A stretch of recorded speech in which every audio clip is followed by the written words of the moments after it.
She was 21 years old when the last of her family's furniture was carried out into the rain and sold for pennies on the courthouse steps, and she stood there in a borrowed coat, watching strangers haggle over her mother's rocking chair as though it were nothing more than kindling. It was her uncle, Warren Tillis, who had done it. The man her late father had trusted to manage the family's affairs after the fever took both her parents within a week of each other, and who had instead bled the estate dry with bad investments and worse debts, then washed his hands of her the moment the bank came calling. He told her plainly, in front of the auctioneer, that she was a grown woman now and no longer his responsibility, and that she ought to be grateful he'd let her stay under his roof as long as he had. What she had left in the world, when the wagon finally pulled away with everything that had ever belonged to her mother, was $11.40 sewn into the hem of her one good dress, a small tin box of sewing needles, and a resolve that had not yet learned it was allowed to break. 3 days later, wandering the edge of a half-forgotten crossroads town called Miller's Bend, she saw a notice nailed to a post announcing a tax auction of abandoned properties, and among the list, sandwiched between a burned-out granary and a plot of swampland nobody wanted, was a one-room schoolhouse that had sat empty for 11 years, its windows boarded, its bell silent, its price set at $3 for the whole quarter acre it stood on. Folks laughed when she raised her hand to bid. Everyone in town knew that Schoolhouse was cursed, or at least unlucky, that the last teacher who'd taught there had vanished one autumn without a word, and that nothing good had come from the building since. But something in the way the low afternoon light fell across its sagging porch made her feel, foolishly, achingly, that it was waiting for her, and she paid her $3 and took the deed into her own trembling hands. She did not know yet that behind one wall of that abandoned schoolroom, sealed up in the dark for a quarter of a century, a soldier's voice was waiting to be heard again, a voice that would not only give her back a life, but give an entire town back its conscience. Settle in, and let us tell you the story of Clara Ashworth. If you're watching this from a town that some folks have written off as forgotten, tell us where you're tuning in from down in the comments. We'd love to know there are people like Clara's neighbors watching in every corner of the world. And if stories like hers are the kind you come back for, consider following or subscribing to our channel so you don't miss the next one. It costs nothing. And it means everything to us to know these old, quiet stories are finding their way to new ears. Clara had been raised, before all the loss came calling, on a modest wheat farm 2 counties over, in a farmhouse with a leaning porch and a kitchen that always smelled of yeast and wood smoke. Her father, Daniel Ashworth, had been a quiet, careful man who mended his own harnesses and read aloud from the newspaper each evening whether or not anyone was listening. And her mother, Ruth, had been the kind of woman who could turn a torn shirt into something finer than it had been before she touched it. Her needle moving so fast and so sure that neighbor women used to bring her their wedding linens just to have Ruth's stitches holding them together. It was from her mother that Clara had learned to sew, to mend, to look at something broken and see not what it had lost, but what could still be coaxed out of it. And it was a lesson that would follow her through every hardship still to come. Clara had also learned to read early and well, sitting at her father's knee while he traced his finger under the words of the county paper. And by the time she was 12, she was the one reading to him on the evenings his eyes grew tired, her voice steady even over words she did not yet understand. There had been talk, when she turned 16, of her training to be a schoolteacher herself one day. Since she had such a gift for letters and patience besides, and though the fever took her parents before that dream could take root, she never quite let go of the notion that teaching, in some form, was owed to her by the life she might have had. Her Uncle Warren had come to stay with them only twice before her parents died, and both times Clara had noticed something restless and hungry in the way he eyed her father's land, though she had been too young and too trusting to name it for what it was. When the fever swept through, it took Daniel first, then Ruth 4 days later, and it was Warren who arrived within the week, dressed in his Sunday best, offering to take the farm's affairs in hand as any decent uncle would. Clara, only 19 then, and drowning in grief, had signed whatever papers he placed before her,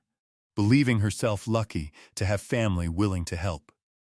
It took the better part of 2 years for her to understand exactly how thoroughly she had been fooled, and by then there was nothing left to reclaim. The fall, when it came, did not arrive all at once, but in a slow, grinding accumulation of small humiliations that Clara would later be able to name individually, though at the time they simply blurred together into an unbroken season of loss. First it was the fields, mortgaged by Warren against loans she never saw a penny of, then sold outright to a neighboring cattleman when the loans came due. Then it was the livestock, auctioned off piece by piece, her father's good plow horse going to a stranger from 3 towns over, while Clara stood in the yard and could do nothing but watch. Warren always had an explanation ready: debts her father had supposedly left unpaid, taxes that had supposedly gone unfiled, obligations that supposedly could not wait, and Clara, still too raw with grief to argue, too unpracticed in the ways men like Warren operated, simply nodded and signed and trusted, the way her father had taught her to trust family. It was only when the house itself went up for auction, when she watched her mother's rocking chair carried out into the rain by men who did not know or care whose hands had once rested on its arms, that something in Clara finally hardened into clarity. She understood, standing there in the mud with her $11.40 sewn into her hem, that she had been systematically emptied out by a man who had smiled at her over Sunday dinners while doing it, and that no one in the county was going to step forward to make it right, because Warren Tillis was well-liked and well-connected, and she was only a grieving girl with no husband and no father left to speak for her. She left that county 3 days later, with a single carpet bag and the clothes on her back, walking until the wagon roads gave out, and a kindly farmer offered her a ride the rest of the way to wherever she was headed, which she realized, when he asked, she did not actually know. He let her off at the edge of Miller's Bend, a crossroads town of perhaps 400 souls, and it was there, wandering half lost and entirely unmoored, that she saw the notice for the tax auction. The schoolhouse itself, when she first pushed open its warped front door with her own 2 hands, smelled of dust and mice and old chalk, the kind of smell that clings to a room long after the voices that once filled it have gone silent. Sunlight came through gaps in the boarded windows in thin, dusty shafts, illuminating a single overturned bench and a blackboard so grimed with years of neglect that its surface had gone the color of a stormy sky. Clara stood in the doorway for a long moment before she found the courage to step inside, and when she did, she felt something she had not felt since before her parents died. A kind of quiet, settling rightness, as though the building itself had exhaled at her arrival. She spent that first week simply making the place livable, sweeping out nests and droppings, prying boards from the windows to let in real light, patching the roof where it had begun to sag with a scavenged sheet of tin she traded a day's mending for. It was on the 4th day, while she was scrubbing down the old blackboard with a rag and a bucket of vinegar water, that her palm brushed across a seam in the wall behind it, a seam too straight, too deliberate, to be simple weathering. She traced it with her fingers and found that a full panel of the wall, nearly 3 feet wide, had been built slightly proud of the wall around it, as though someone had added a second layer of boards long after the schoolhouse was first constructed. Her heart quickened in a way she did not yet have words for.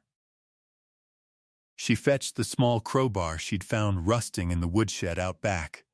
and with more effort than she expected, pried the false panel loose from its frame. Behind it was a shallow hollow, no more than 8 inches deep, and inside that hollow, wrapped in a length of oilcloth gone brittle and yellow with age, was a bundle of letters tied with a faded blue ribbon, along with a small tin box that rattled faintly when she lifted it. She sat down right there on the schoolroom floor, dust motes swimming in the light around her, and untied the ribbon with trembling fingers. The letters, some 40 of them, were addressed in a careful, slanting hand to a Miss Eleanor Whitcomb, and signed at the bottom,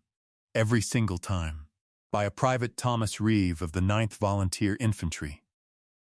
The earliest letters, dated some 26 years back, spoke of a young soldier's love for a schoolteacher he had left behind in Miller's Bend,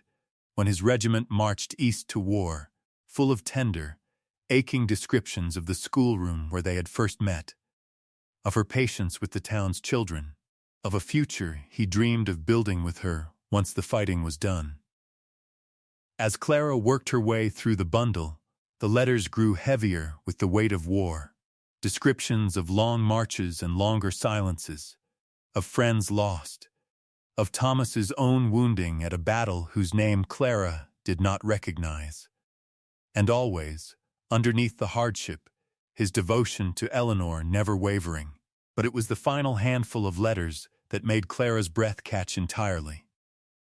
In them, Thomas wrote that he had been given, as partial compensation for his wound and his service, a sum of back pay and a disability allotment far larger than he had expected.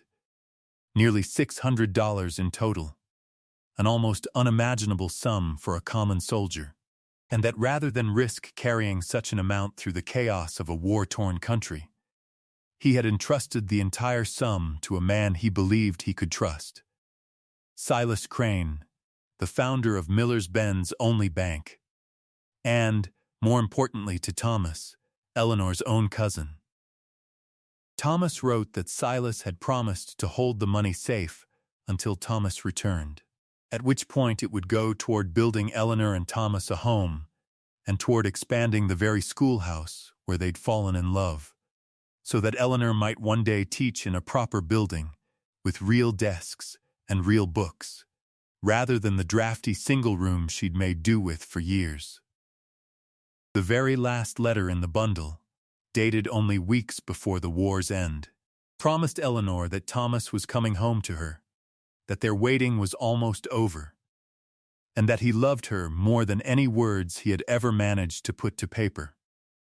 There was no letter after that one. And there was no record, anywhere in the bundle or in the little tin box beside it, which held only a tarnished pocket watch and a single dried, pressed flower, of Thomas Reeve ever having come home at all. Clara sat with those letters for the better part of 2 days, reading them again and again by lamplight,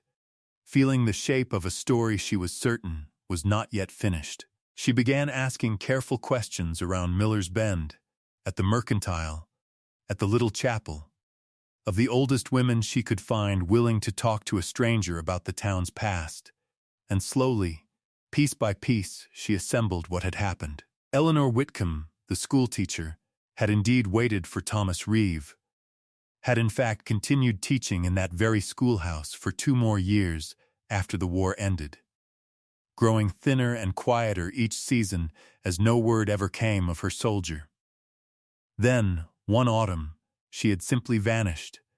Some said she'd gone east to search for Thomas herself. Others said she'd died of a broken heart in a rented room 3 towns over,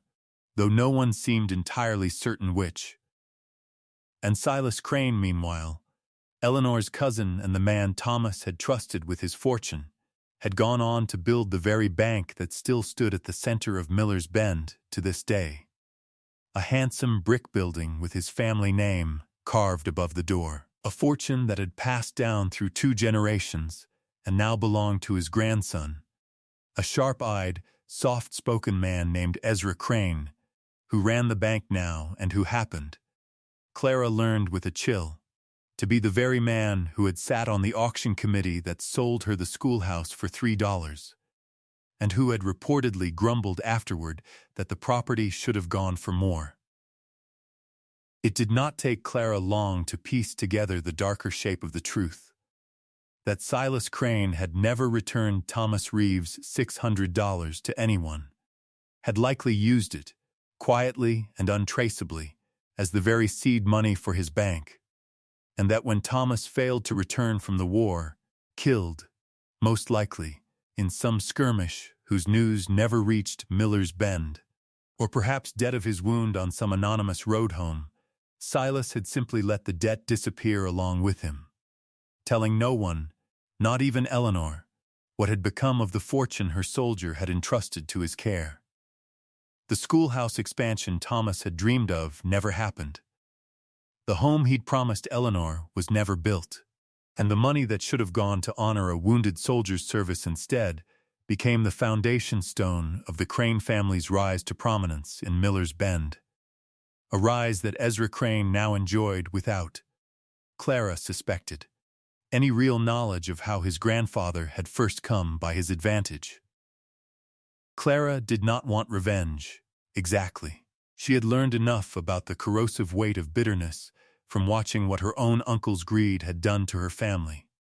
But she wanted, fiercely and completely, for the truth to be spoken aloud, and for whatever remained of Thomas Reeve's sacrifice to finally reach the hands it was always meant to reach. She might have managed it quietly, had Ezra Crane not gotten wind that the new owner of the old schoolhouse had been asking pointed questions about his grandfather's early business dealings. Word traveled fast in a town of 400, and within a week of her first inquiries at the mercantile, Ezra Crane himself came calling at the schoolhouse, his boots polished, his smile thin, offering to buy the property back from her for $50, an absurd sum for land he'd let sit worthless for 11 years, and Clara understood at once that he was afraid of what she might have found. When she declined politely, he grew less polite, reminding her that a woman alone with no standing in the town could find herself the subject of all sorts of unfortunate rumors, that the school board might decide the building was unsafe and condemn it outright, that a bank in a town this size held considerable sway over who prospered and who did not. Clara, for the first time since her uncle had emptied her out onto a rainy courthouse lawn, felt something rise in her that was not fear, but a kind of steady, quiet fury, the same fury her mother must have felt every time she mended something the world had declared beyond saving. She told Ezra Crane, in a voice she did not know she had until she heard it leave her own mouth,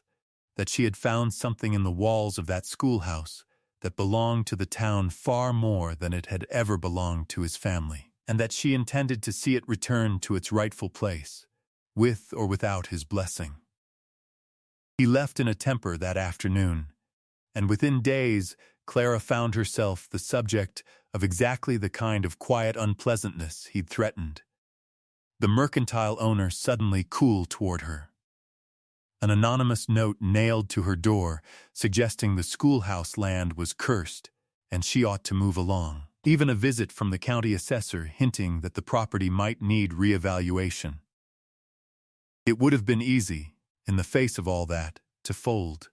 to sell the land to Ezra Crane for his $50, and disappear the way she had disappeared from her uncle's county.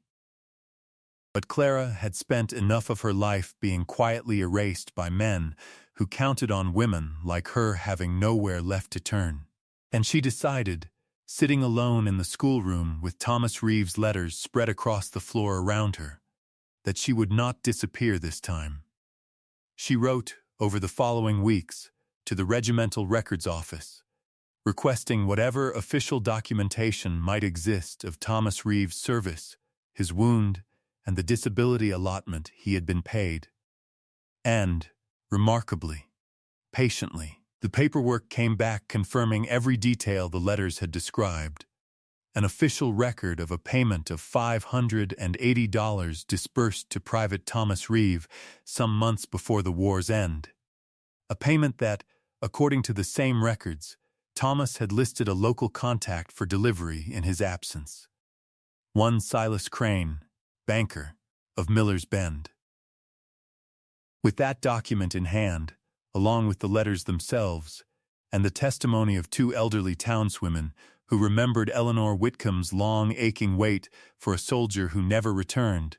Clara brought the whole matter before the town's own council,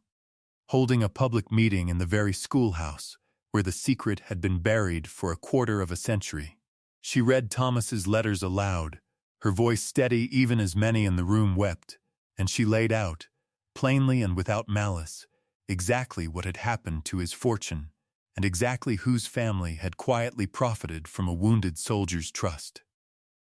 Ezra Crane tried, at first, to dismiss it all as an old woman's fanciful tale and a stranger's grasping ambition. But the documentation was too solid, the letters too specific, and the town's collective memory, once jogged, proved longer than he had hoped. Faced with the prospect of the county examining his bank's founding records, and the very real possibility of the story reaching the regional newspapers, Ezra Crane agreed, with considerably less grace than the moment deserved. To a public accounting, the bank would establish a fund, seeded with an amount matching Thomas Reeve's original allotment, plus a fair measure of interest for the years it had gone unpaid, to be used exactly as Thomas had always intended, for the schoolhouse itself. Clara oversaw, over the following months, the expansion and repair of the building she had bought for $3, new glass in every window, a proper stove to replace the drafty old hearth, real desks ordered from the county seat to replace the single overturned bench she'd found on her first day. She named the rebuilt schoolhouse, at the town's unanimous urging, the Reeve Whitcomb School, and had a small brass plaque set beside the door telling, in simple words, the story of a soldier's devotion and a teacher's long wait, so that no one passing through Miller's Bend again would forget what that quiet building had witnessed, and what it had finally, rightfully become. Clara herself stayed on as the school's first teacher in its new incarnation, standing at the very blackboard behind which Thomas Reeve's letters had waited 26 years to be found. And she found, in the small faces looking up at her each morning, a kind of restoration she had not known she was still capable of feeling. She kept the letters themselves, along with the little tin box and its tarnished pocket watch and pressed flower, in a glass case at the back of the schoolroom, not as a curiosity, but as a kind of quiet testimony,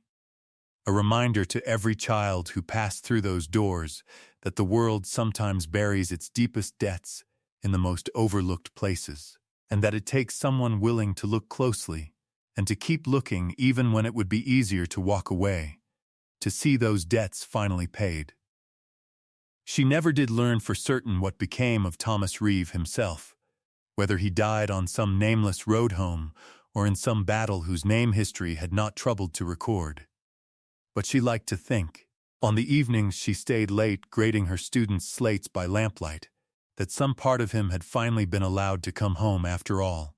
not to Eleanor, who was long past reaching, but to the schoolhouse itself, and to the town he'd meant to help build all along. It is worth remembering, in the end, that Clara Ashworth was 21 years old when she stood in the rain and watched her whole life carried away in a stranger's wagon, and that she was still only 21 when she paid $3 for a building the whole town had written off as cursed and unlucky. She had nothing, when she made that purchase,